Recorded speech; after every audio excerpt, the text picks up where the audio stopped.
Assalamualaikum warahmatullahi wabarakatuh.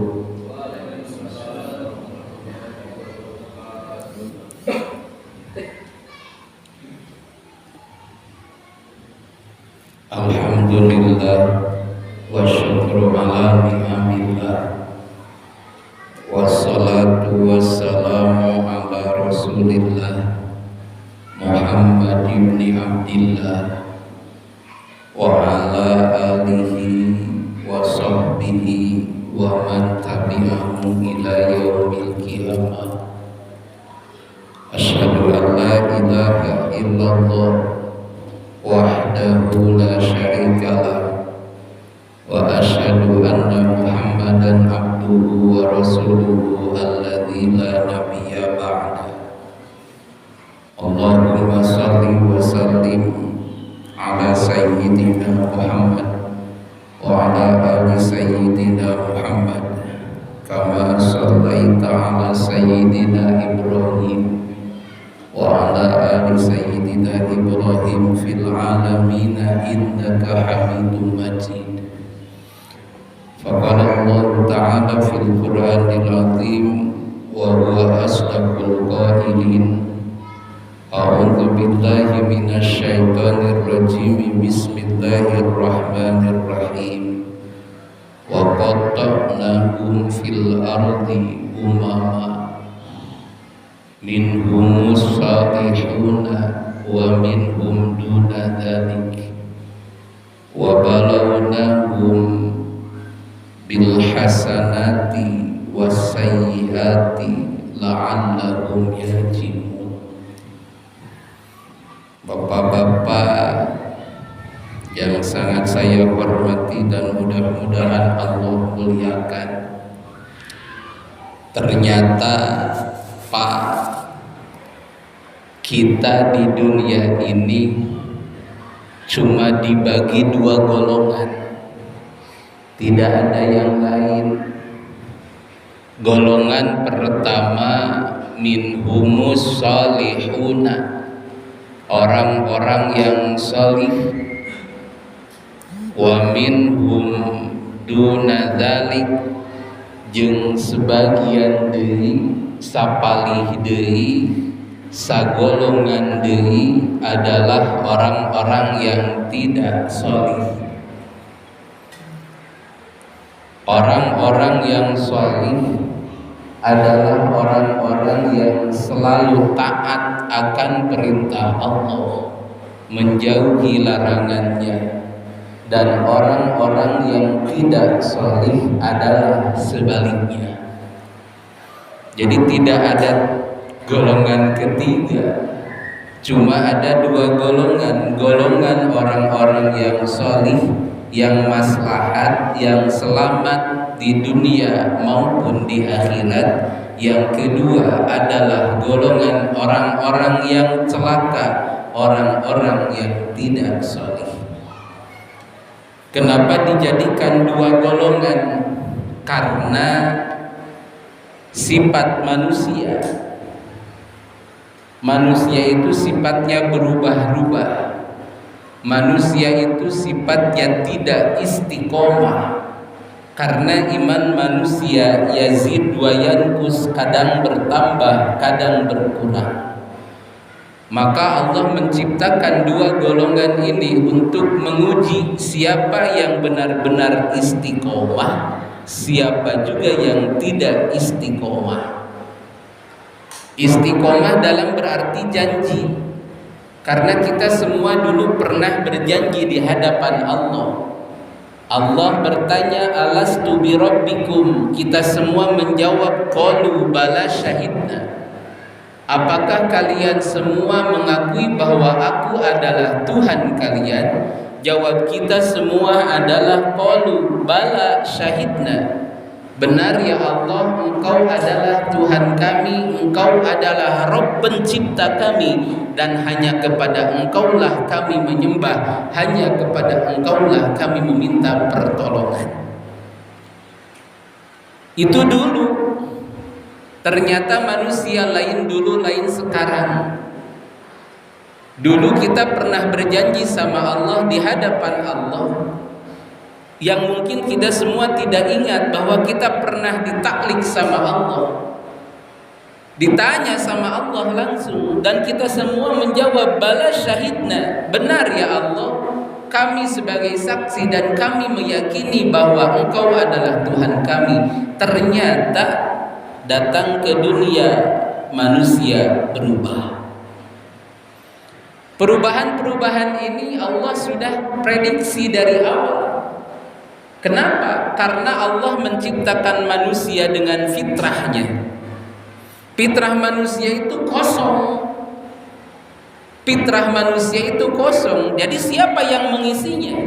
Yang mengisinya adalah lingkungannya. Yang mengisinya adalah keluarganya, yang mengisinya adalah bahan bacaannya, yang mengisinya adalah ustadz sama kiainya, sehingga yang membentuk manusia, mereka berubah, mau selamat ataupun tidak, solih ataupun tidak, istiqomah ataupun tidak terhadap pendiriannya dulu, tergantung dengan lingkungannya.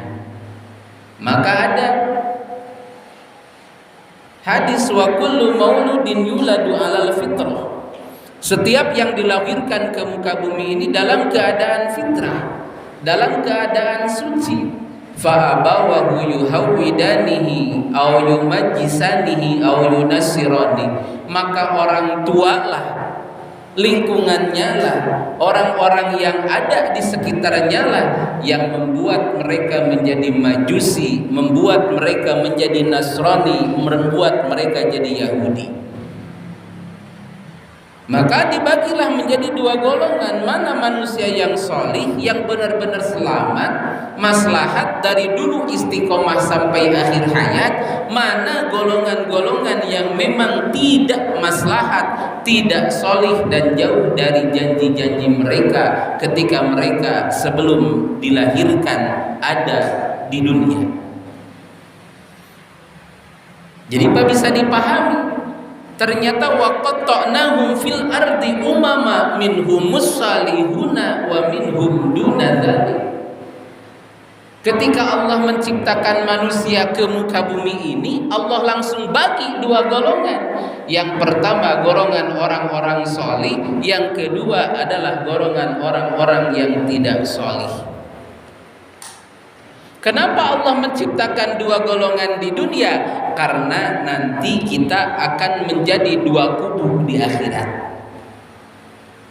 Allah menciptakan dua manusia, solih dan tidak solih, karena Allah nanti di akhirat akan menciptakan dua kubu. Apa kubu di akhirat? Kubu di akhirat adalah ashabul yamin wa ashabus shimal.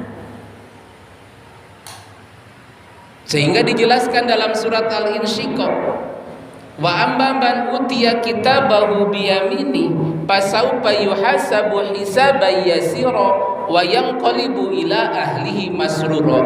Ashabul yamin yang menerima catatan amal di dunia, tentang kesolehan amalnya di dunia, mereka menerima Alkitab, catatan amal mereka dengan tangan kanan.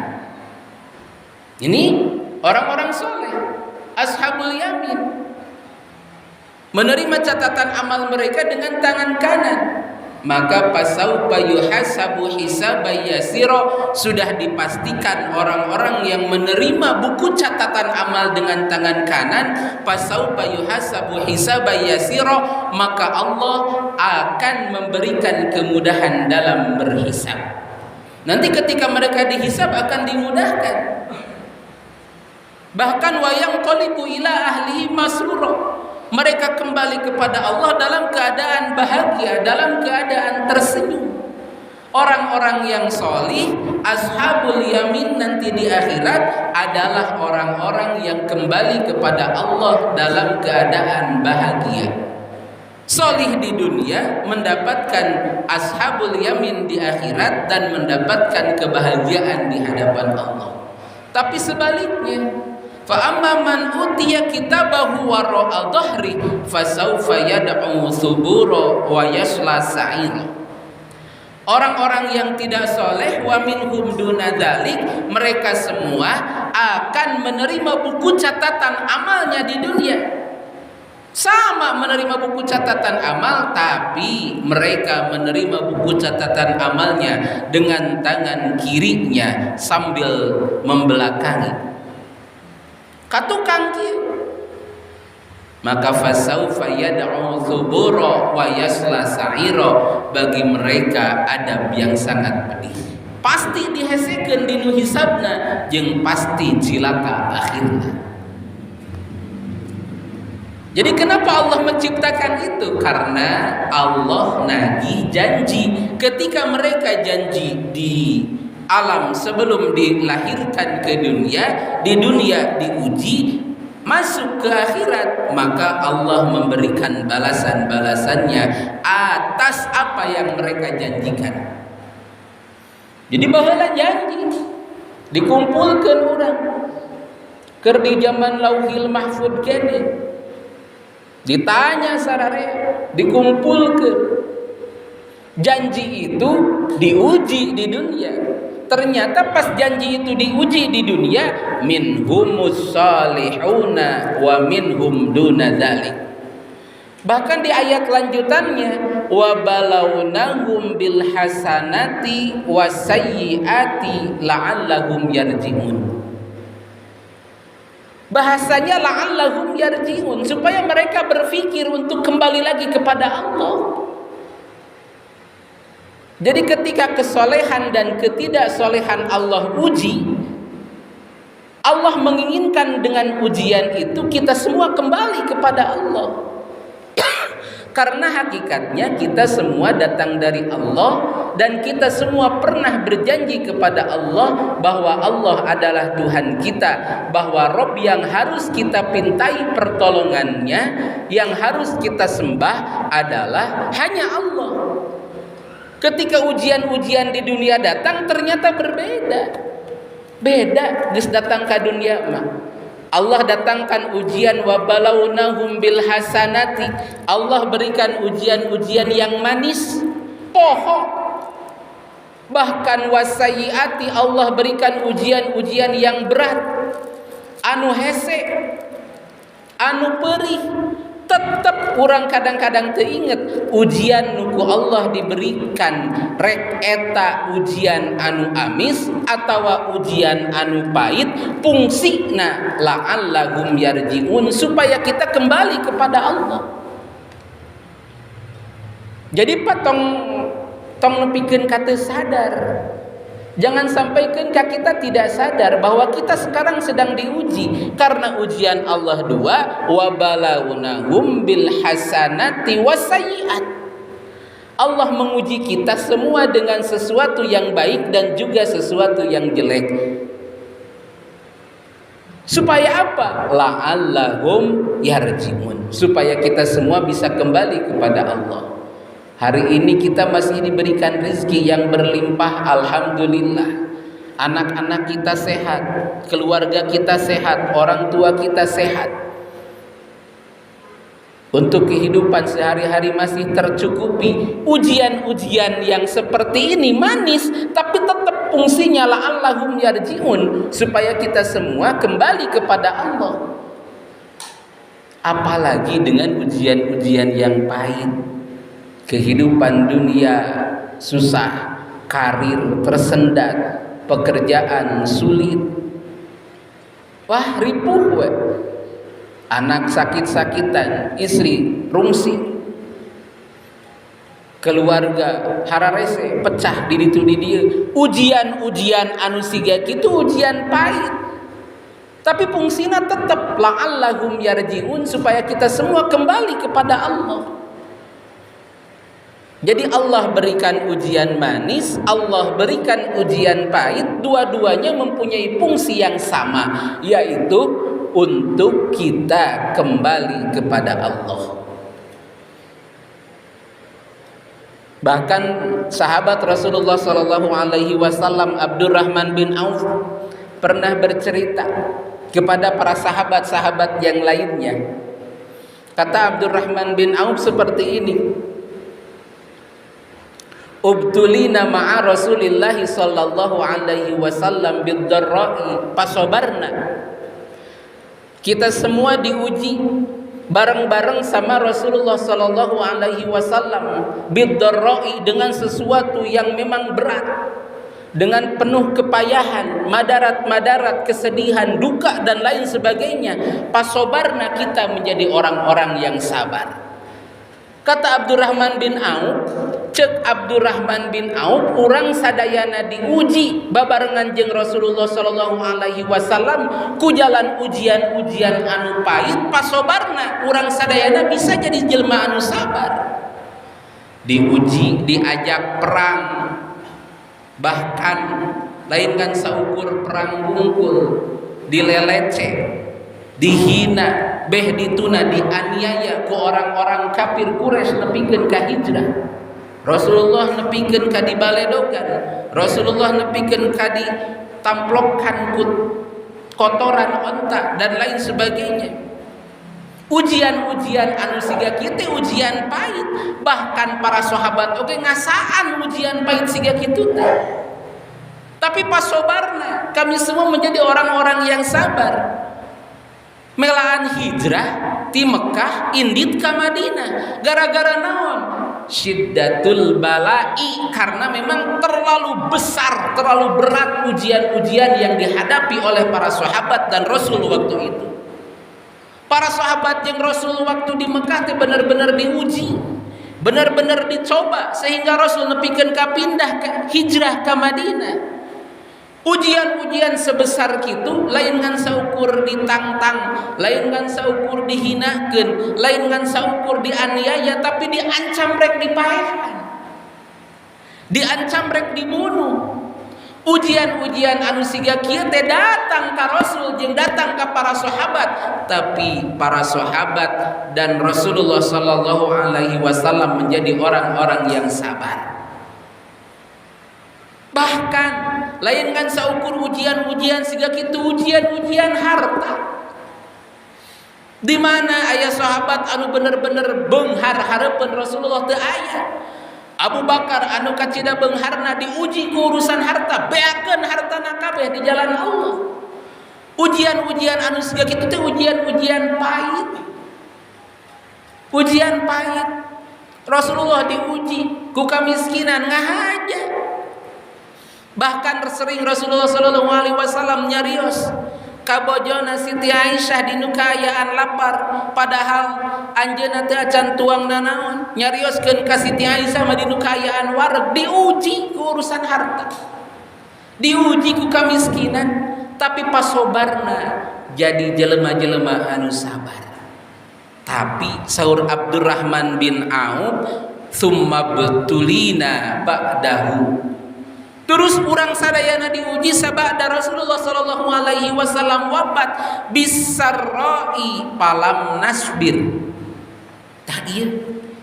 Terus urang sadayana diuji ku Allah teh ku jalan anu alus ujianana. Ayeuna mah geus eueuh deui aniaya. Ayeuna mah geus eueuh deui ancaman-ancaman ti orang-orang Quraisy.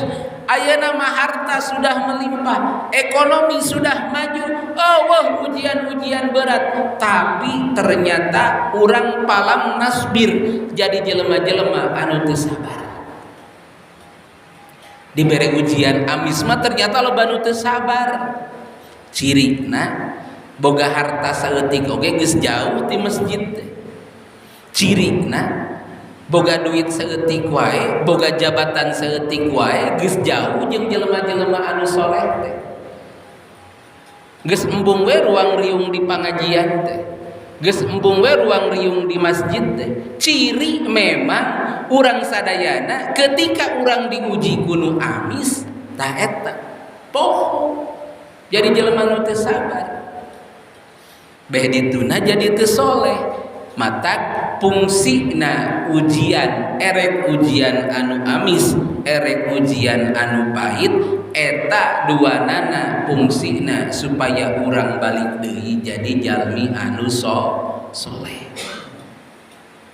Jadi harapan soleh teh digambarkeun ku Allah, arila Allah teh lamun dina ilmu alat manamina teh litaroji, Ailit taroji itu sesuatu yang diinginkan, mudah-mudahan. Cek Allah teh mudah-mudahan we diuji mah, maranehanana teh balik deui ka urang. Tapi ternyata loba ketika orang diuji ku Allah, ketika kita semua diuji sama Allah, baik itu ujian manis atau ujian pahit, kita semua tidak kembali kepada Allah. Cik atuh keur perih-perih diuji ku Allah langsung balik ke Allah teh. Da urang mah kadang-kadang teu sadar. Diuji pahit wae, harta hararese, neangan gawe hararese, neangan nafkah hararese, budak bararaong, pamajikan hese diatur. Ujian pahit kitu wae urang mah teu balik jadi jelema soleh. Sapeurihna ujian cek Allah la'allahum yarjiun, supaya urang balik deui ka Allah. Komo diuji anu amis mah atuh. Tapi ternyata cek para sahabat oge ujian amis teh anu membuat manusia kadang-kadang jadi jelema anu teu sabar, beh dituna jadi teu tahan uji atau teu jadi jelema soleh. Teu jadi jelema soleh. Akhirna mah jadi golongan anu kadua. Kumaha atuh carana supaya memang orang tetap bisa ngajaga diri, ngajaga keluarga supaya benar-benar terus-terusan ieu hate teh cenderung ka jelema-jelema anu soleh? Jawabanana dinu surat Al-Kahfi. Jawabanna di surat Al-Kahfi. Nusok sering ku urang di Amos ayat ke-28 anu unggalna wasbir nafsaka ma'al ladzina yad'una rabbahum bil ghadati wal 'ashyi yuriduna wajhah. Carana supaya urang jadi jelema anu sabar dina nalika dibere ujian amis atawa dibere ujian anu pahit, cek Allah Subhanahu wa taala jawabanana kieu, wasbir nafsaka, sing sabar diri anjeun. Kumaha cara sabarna? Ma'alladzina yad'una rabbahum bil ghadati wal 'ashyi.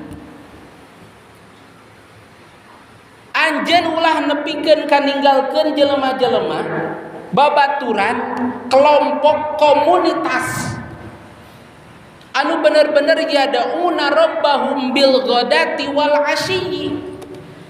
Jalmi-jalmi anu bener-bener unggal isu, unggal poe, unggal menit, unggal waktu ngajak ka jalan Allah.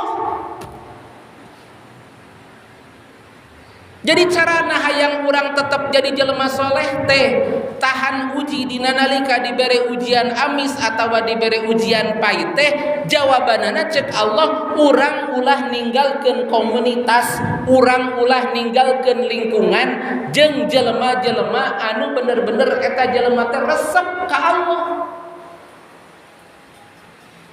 Jadi carana urang hayang soleh mah tetep kudu bener gaul jeung remaja masjid, jeung DKM, jeung jalmi-jalmi soleh, para ustad, para kiai, komunitas-komunitas anu resep ngaji.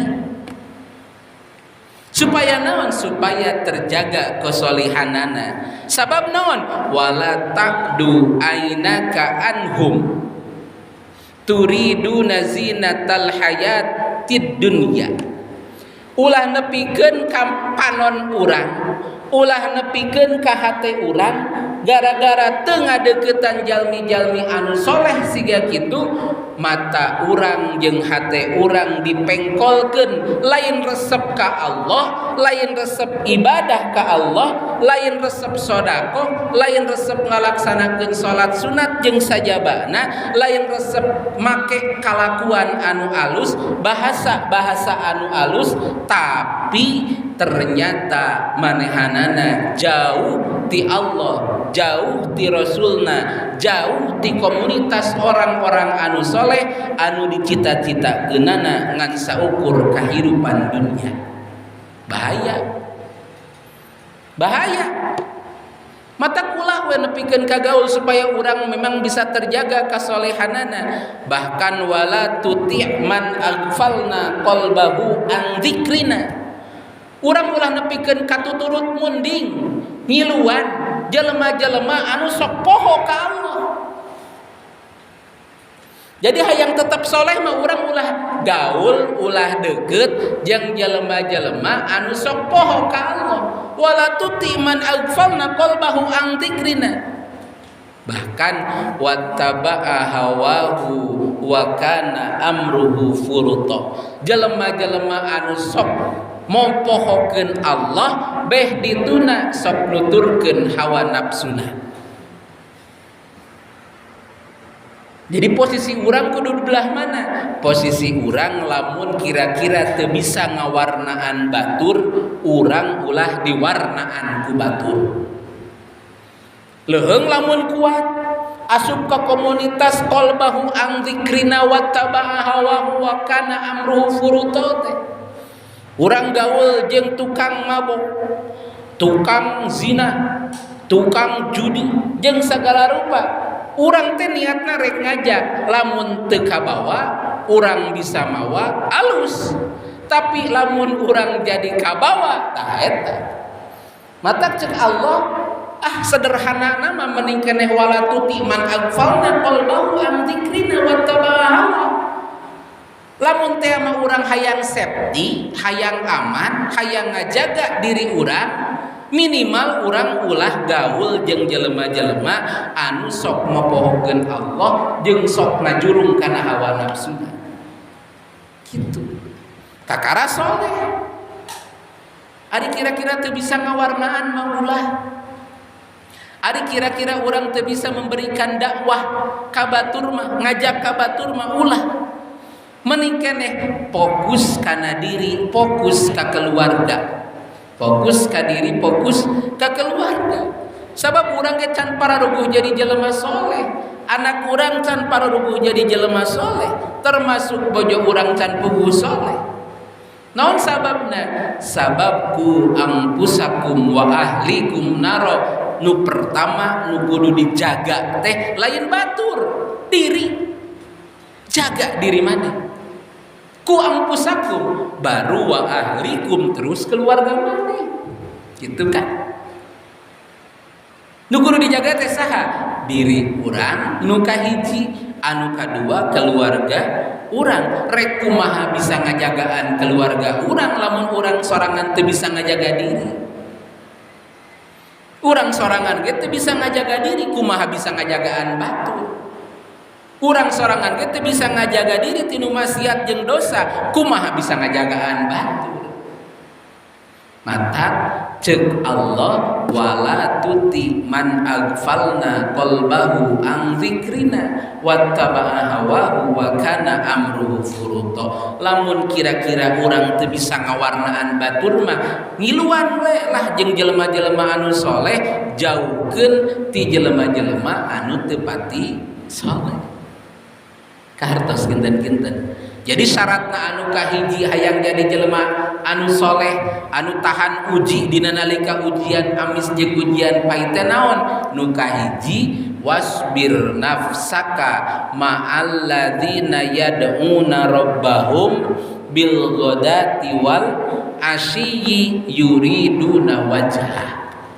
Nu kahiji eta urang resep gaul jeung komunitas jeung lingkungan-lingkungan anu bener-bener resep ka Allah, ngajak bener di jalan Allah. Anu kadua tong ngiluan ka jelema-jelema anu sok mopohokeun Allah. Wala tuti man aghfalna qalbahu an dzikrina wattaba'a hawahu wa kana amruhu furuta. Jadi kinten-kinten kahartos kinten-kinten. Intina soleh jeung teu soleh eta teh kumaha urang. Salamet teu salamet kumaha urang. Atuh maha make jeung kudu soleh sagala rupa. Pandu tadi teh soleh mah meunang hadiahna teh dua, hiji di dunia, dua di akhirat.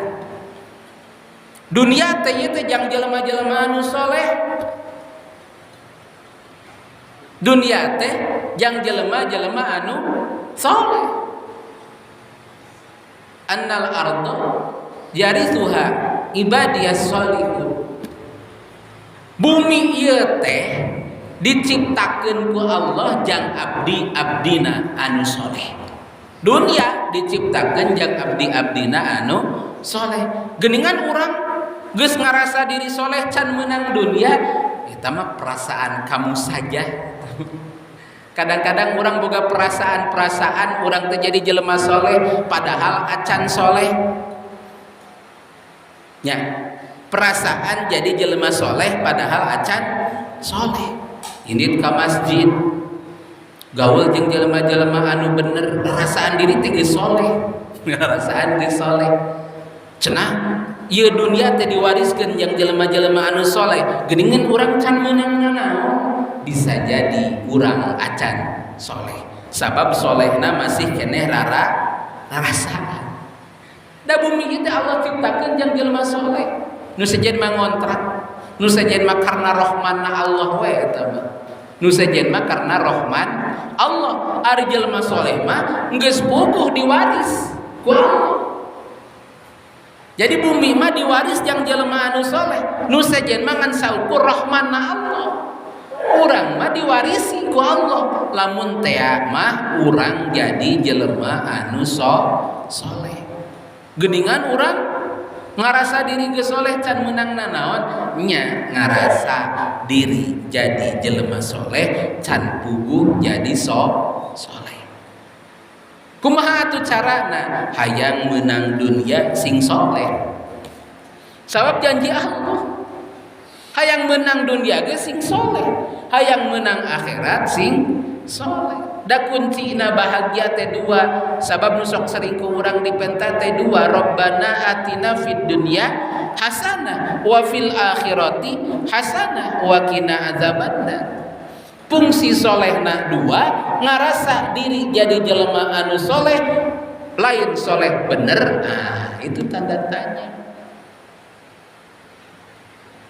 Hoyong dunia, hoyong akhirat, dua nana soleh. Nah sing soleh, genti wae ayeuna mengarana ku soleh, mangga, mangga. Rek ganti ngaran ngabubur bodas bubur beureum, kabeh jadi ustad soleh, rencangan pribados. Ya. Inti nama kasolehan diri mah bisa diusahakeun. Hiji gaul jeung jelema anu soleh, nu kadua tong ikut campur jeung jelema-jelema anu teu soleh. Eta dina surat Al-Kahfi ayat 28. Inti nama bapak-bapak sadayana urang diajar jadi jelema soleh, ternyata soleh teh bisa diusahakeun. Soleh teh bisa diusahakeun. Soleh teh jadi jahan ikhtiar. So kadang-kadang sepuh kapungkur Pak, sepuh kapungkur sok sering ngadoakeun kan ka urang, ujang sing soleh. Karaos teh sepuh kapungkur sok ngadoakeun urang, ujang sing soleh, ujang sing soleh. Mudah-mudahan sing diijabah doa. Amin sepuh urang sing jaranten jalmi anu soleh. Doakeun oge dulur-dulur urang, keluarga urang sing janten keluarga anu soleh. Sabab ngan dua teh anu tadi di dunia ieu mah ngan saukur aya nu soleh jeung anu teu soleh. Ngan dua, nu soleh jeung nu teu soleh. Teu kudu ting bingung, teu kudu ting riweuh, eueuh golongan katilu eueuh. Ngan dua, soleh jeung teu soleh. Cikitan-kitan pada milih ini mana? Milih soleh salamet atau teu soleh cilaka? Mending kene soleh menang dunia, teu soleh menang dunia. Mending kene soleh menang dunia. Mending kene soleh menang akhirat, teu soleh digebruskeun di akhirat. Mending kene soleh menang kabagjaan akhirat. Kahartos kinten-kintennya hayu urang dialajar janten jalmi soleh, syaratna nu tadi, carana nu tadi, ulah leupas lah jeung jalmi-jalmi anu soleh. Mun aya ningali jelema anu resep ka masjid, resep nakmirkeun masjid, resep ngayakeun kegiatan-kegiatan anu berhubungan dengan kegiatan-kegiatan anu ngadeukeutkeun diri urang ka Allah, tempel. Ulah isin-isin, ulah era. Gaul jeung kiai ulah era. Ngangken guru, kanu janten kiai, kanu janten ustad, deukeutan supaya ilmuna dugi kasolehanana oge nepi. Jadi kuncina gaul jeung ulama jeung ustad jeung kiai anu saroleh teh naon sih? Eta ilmuna nepi kasolehanana oge nepi. Ya gitulah intina mah urang sadayana supaya memang teras dijaga ku Allah dengan cara ikhtiar urang. Sabab kasolehan mah kudu diikhtiaran, kasolehan mah kudu diusahakeun. Sabab lamun teu diusahakeun moal jadi soleh. Angkat ka masjid bisa diusahakeun, bisa. Angkat ka pangaosan bisa diusahakeun, sedekah bisa diusahakeun, gugah wengi bisa diusahakeun, nyarios lemah lembut tanpa menyakiti orang lain bisa diusahakeun, bisa. Sopan santun adab anu alus bisa diusahakeun, bisa. Soleh mah bisa diusahakeun. Tanaga urang, pikiran urang, hate urang pungsikeun jang ikhtiar jadi jelema anu soleh. Hartosnya hayu urang soleh, ternyata nu salamet teh nu soleh hungkul Pak. Nu sajana mah teu salamet. Nu salamet teh naon? Anu soleh hungkul, nu sajen mah moal salamet. Mudah-mudahan sing ageng manfaat. Amin ya Allah ya rabbal alamin. Mangga bilih aya nu bade kemaros anu kinten-kinten tiasa diwaler lamun teu mah biasa we diPR-keun deui wae. Mangga